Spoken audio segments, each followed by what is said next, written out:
दोस्तों, India speaks daily के अंतर्राष्ट्रीय न्यूज बुलेटिन में आपका बहुत बहुत स्वागत है। मैं हूं आपके साथ रति अग्निहोत्री। इस बुलेटिन में हम आपको लगातार जोड़ते रहेंगे देश और दुनिया की तमाम खबरों के साथ और आपको बताते रहेंगे कि विश्व के भू राजनीतिक समीकरणों के खांचे में ये खबरें किस प्रकार से फिट बैठती हैं, इनकी क्या प्रासंगिकता है, इनका क्या महत्व है विश्व के भू राजनीतिक समीकरणों में। और हमारा विशेष फोकस ऐसी खबरों पर भी रहेगा जो कि विश्व में भारत के बढ़ते वर्चस्व को दर्शाती हैं। तो आज का बुलेटिन केंद्रित है चीन और ताइवान के मुद्दे पर। जैसा कि हम सब जानते हैं कि जिस तरह से चीन लगातार ताइवान की स्वतंत्रता पर, उसकी स्वायत्ता पर प्रहार कर रहा है। चीन जो है वो ताइवान को अपना अंग मानता है, अपना क्षेत्र मानता है, ताइवान की स्वतंत्रता को मान्यता नहीं देता। ताइवान को एक स्वतंत्र राष्ट्र के तौर पर चीन मान्यता नहीं देता और पूरे विश्व में, पूरे अंतर्राष्ट्रीय समुदाय में उसने इस प्रकार का माहौल बना दिया है कि उसने ताइवान को पूरी इंटरनेशनल कम्युनिटी से अलग थलग कर दिया है।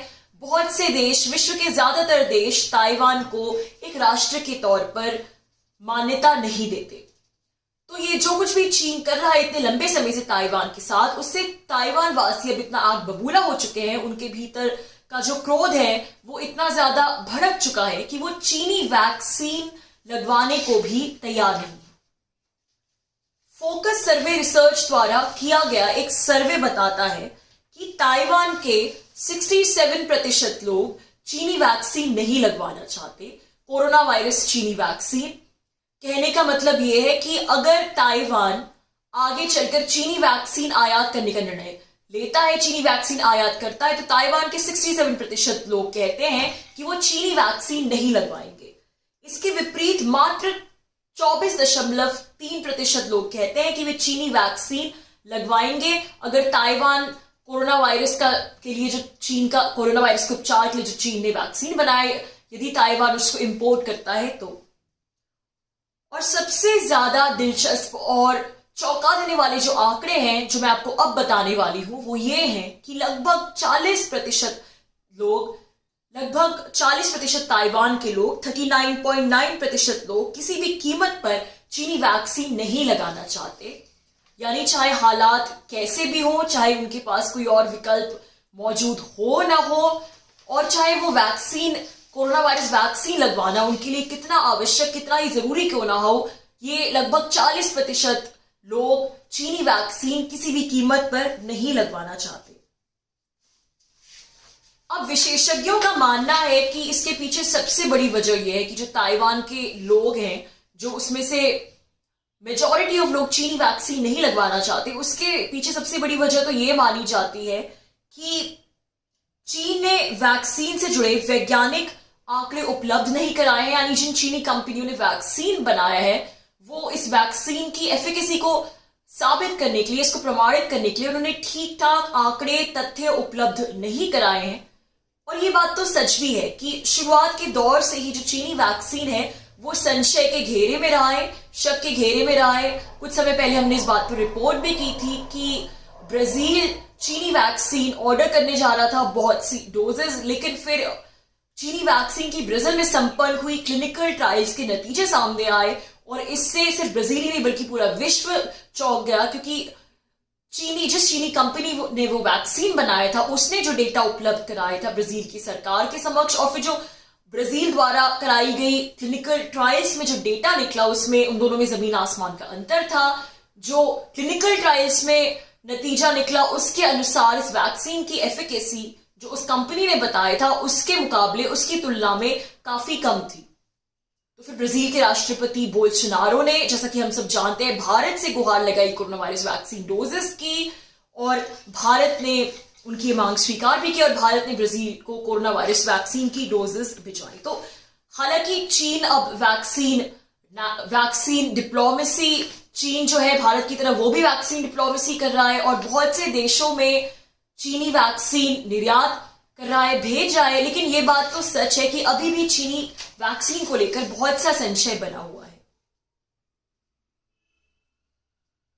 तो ये तो हो गई कोरोना वैक्सीन की बात। लेकिन ताइवान वासी जो चीनी वैक्सीन नहीं लगवाना चाहते, इसके पीछे और भी एक मुख्य कारण है, और वो ये है कि उनका जो नेशनलिज्म है, उनकी जो राष्ट्रवाद की भावना है वो उनके चीनी वैक्सीन लगवाए जाने के आड़े आती है, क्योंकि वो जानते हैं कि ड्रैगन उनके देश के प्रजातंत्र को, उसकी स्वतंत्रता को मान्यता नहीं देता। और जैसा कि हमने कहा कि चीन का पूरा तंत्र ही इस बात में लगा हुआ है कि किसी प्रकार से ताइवान को पूरे अंतर्राष्ट्रीय समुदाय से अलग थलग करके रखा जाए, कोई भी उसे मान्यता नहीं दे। और इसी का परिणाम है कि आज मात्र गिनती के ऐसे देश हैं जो कि ताइवान के साथ औपचारिक तौर पर कूटनीतिक संबंध रखते हैं। ताइवान के विश्व के सभी विकसित राष्ट्रों के साथ व्यापारिक संबंध जरूर हैं, लेकिन कोई भी बड़ा राष्ट्र ताइवान के साथ अपने संबंधों को, कूटनीतिक संबंधों को औपचारिक जामा नहीं पहनाना चाहता चीन के डर से।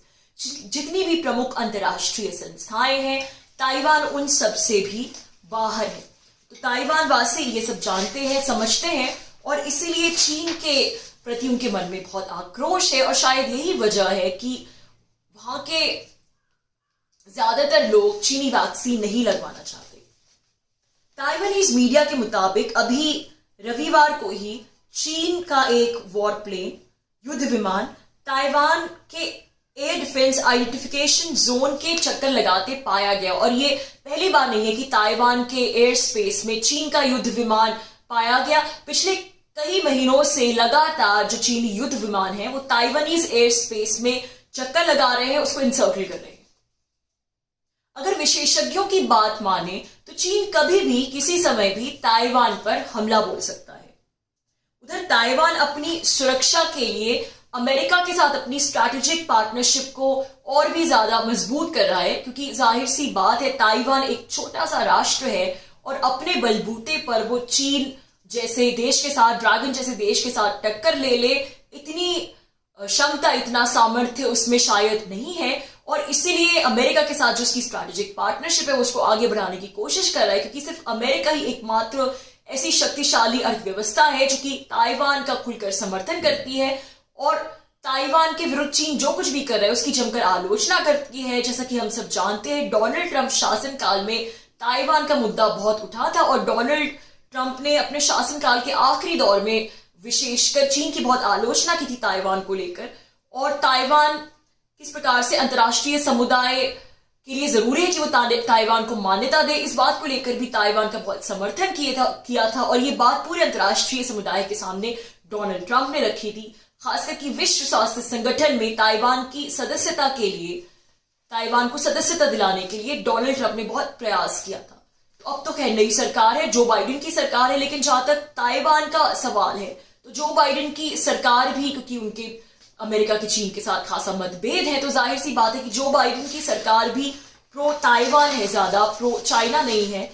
तो ताइवान जैसे छोटे से देश के पास इस वक्त एक अमेरिका कार्ड है जो कि वो चीन के विरुद्ध खेल सकता है।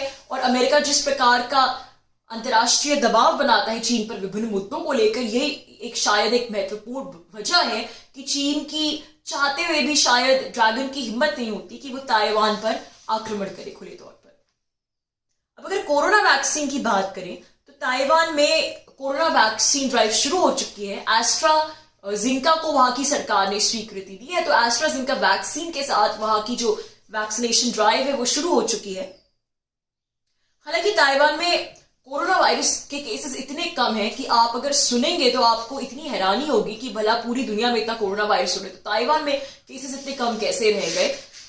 अगर हम खबरों की बात माने तो इस समय मात्र 33 लोग ताइवान में कोरोना वायरस के इलाज के लिए अस्पतालों में भर्ती है, मात्र 33 लोग। तो आप सोच सकते हैं कितना कम आंकड़ा है। और खबरों के अनुसार जब से कोरोना वायरस की शुरुआत हुई तब से लेकर अब तक 1000 से भी कम लोग ताइवान में कोरोना वायरस संक्रमित हुए।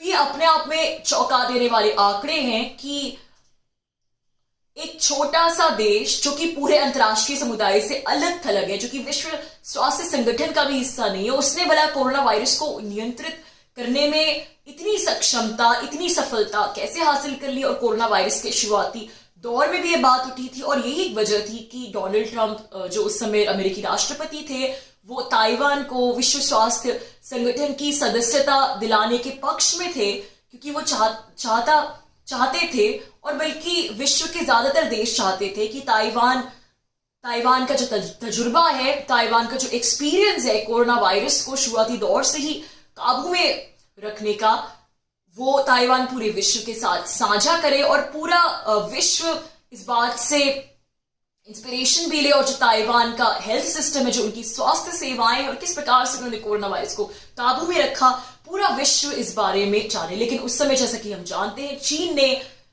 चीन जो है रास्ते का रोड़ा बना और ताइवान विश्व स्वास्थ्य संगठन का सदस्य नहीं बन पाया। तो अब जाहिर सी बात है कि जो ताइवान वासी हैं उनके अंदर राष्ट्रवाद की फीलिंग है, उनके अंदर राष्ट्रवाद का जज्बा है, और इसीलिए शायद ये जो सर्वे हुआ है हाल ही में, इसके अनुसार ज्यादातर ताइवान के लोग चीनी वैक्सीन किसी भी कीमत पर नहीं लगवाना चाहते। तो दोस्तों, आज के लिए बस इतना ही। बहुत जल्द नई खबरों के साथ आपसे फिर मुलाकात होगी। तब तक के लिए अनुमति दीजिए। नमस्कार।